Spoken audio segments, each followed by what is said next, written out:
Boy, it's been a long time since I talked about financial matters. There's been so much going on in the world.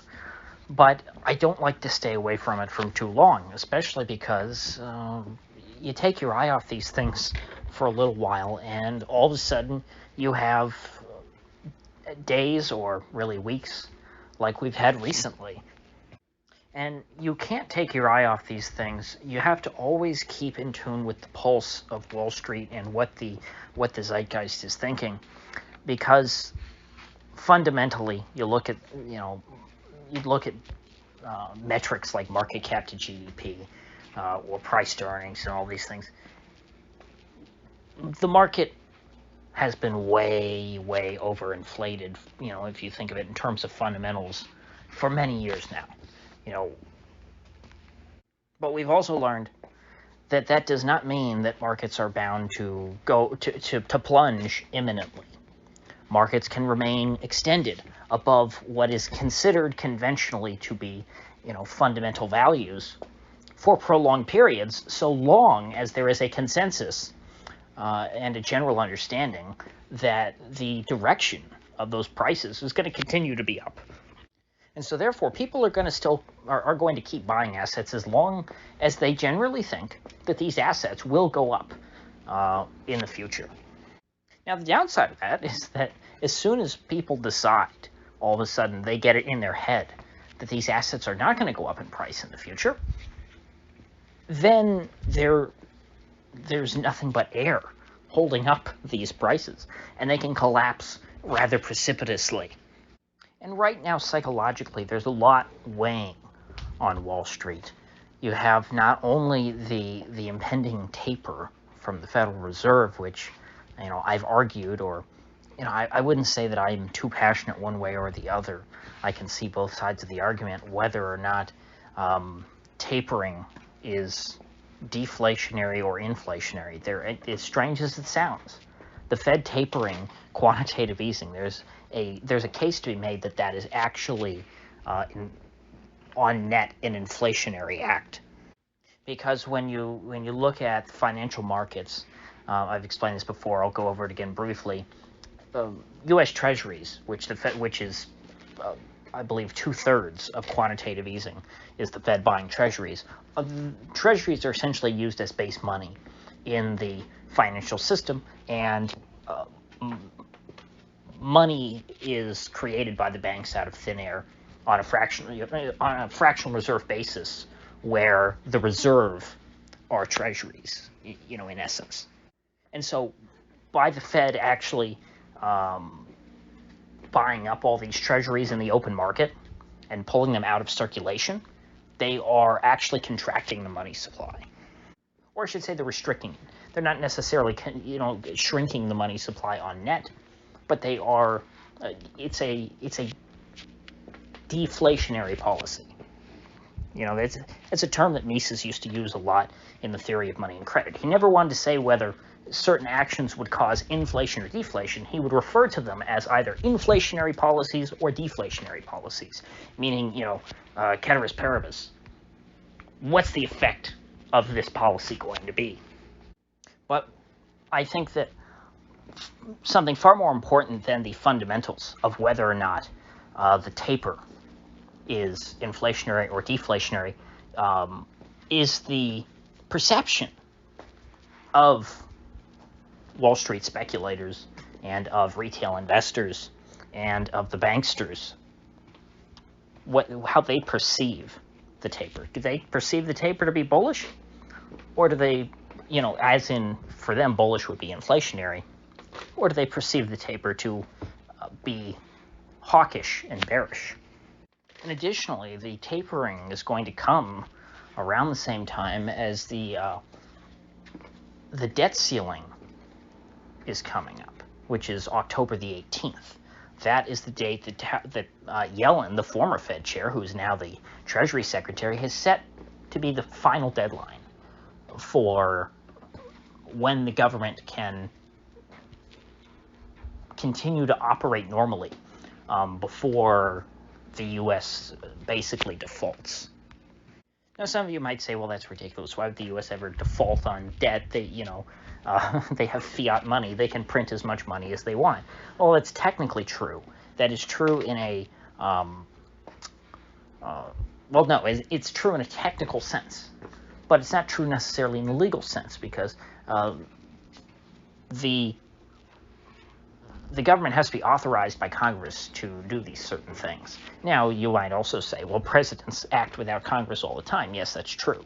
But we've never had a situation where the president of the United States calls up the Federal Reserve and says, print me a bunch of money and pay down all our creditors.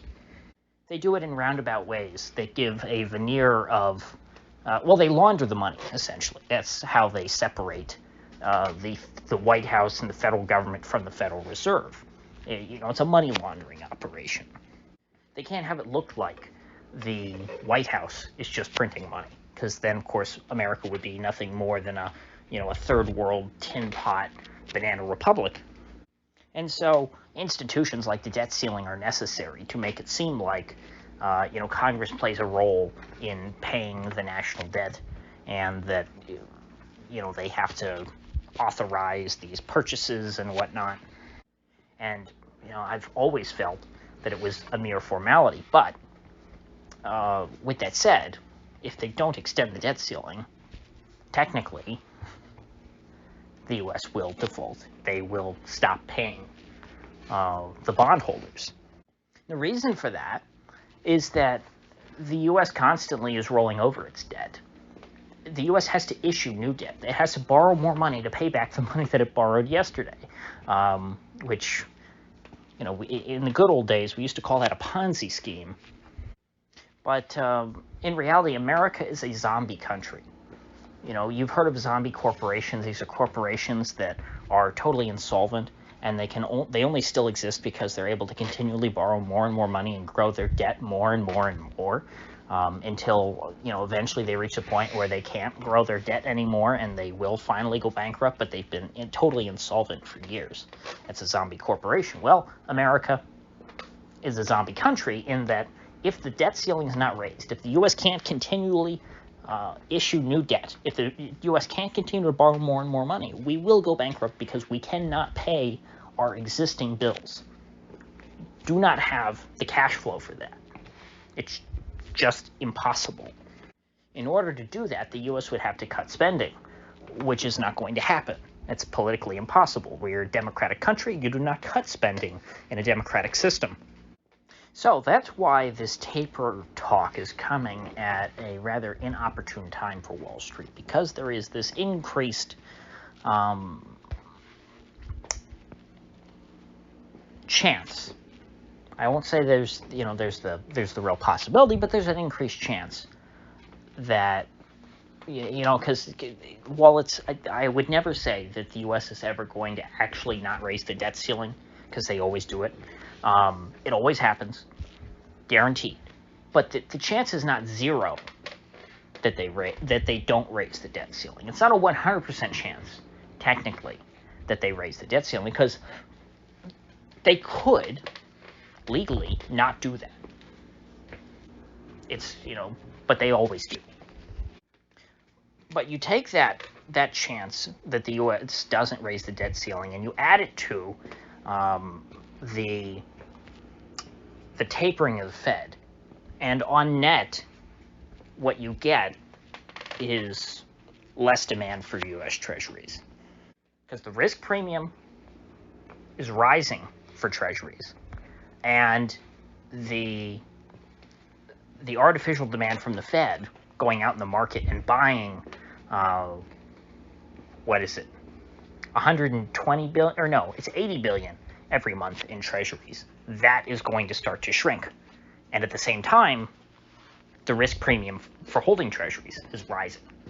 And so this appears to be what's pushing up yields, at least in the short term. Will this be true in the long term? I don't know. Given the way things have gone in the last few years, and the way in which, rational, normal reactions like this and price mechanisms just don't seem to work, I would think more that this phenomenon of rising yields is temporary. One might even say transitory. Because I look at this and, fundamentally it makes perfect sense. And that's why I don't think that it will last. This is not a market that makes sense. The day that this market begins to make sense, it'll be apocalyptic. It would be the end of our society. It would be financial collapse. Because rationally, reasonably, justifiably, we are a completely insolvent and broken country. No, it's not the end of the world. 10-year treasuries, a little over 1.5%. It's been as high, it was 2% a few months ago, or maybe that was back in 2019. That was the last time it got near 2%. So, is this the end of the world? No. But, I feel like I've gotten gun shy as far as markets melting down is concerned. Because, I look at this, and this, this has all the hallmarks of the beginning of the end. But I've seen this movie before. And Powell and the rest of them always ride into the rescue. And every time they do, it's kind of amazing to me because I'm like, this BS again? This is working again? And it always does. Now, I know that eventually it's not going to work. I know that fundamentally in my head. But it's hard for me to say, it'll be this time. This time is when it'll actually, Powell's goodwill will run out. This is when, the jig will finally be up. Because I don't know that. I'm scarred by the crash that should have been in late 2018, 2019, early 2019. That is when the business cycle ended. As far as I'm concerned, we've been in a zombie business cycle ever since then. So, yeah, be careful. That's my only message out of this. Be careful either way. Be careful whether you're short or whether you're long. Because I don't know how to make sense of these things anymore. There's way too many variables moving back and forth that are distorting this picture. You've got public perceptions.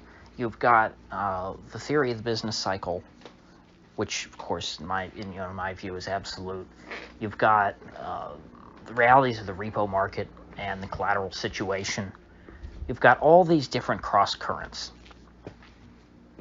and it's unclear to me which, if any of them, will dominate the others. What's the most important piece of this puzzle? That's always a question when you're trying to understand economics. It's easy to understand theoretically, and it's very important to understand theoretically what the effects of different phenomena will be, ceteris paribus, all else equal. But once you get out of that world, and you start trying to think in the real world where you can't separate these things out, when you can't have a control group, when you're trying to understand the world we live in, it becomes very hard to make that judgment call. I've tried to make that judgment call in the past. And it's not like I was wrong in the fundamentals. It's not like I said things that I think were inherently wrong in the past. It's that there were other more dominant factors which overpowered the factors that I had focused on. So please feel free to leave your thoughts in the comments, because this is still something that I'm thinking out loud in these videos. I'm trying to reason through this myself and gain a better understanding of what the hell is going on. So with that said, I'll see you folks back here tomorrow.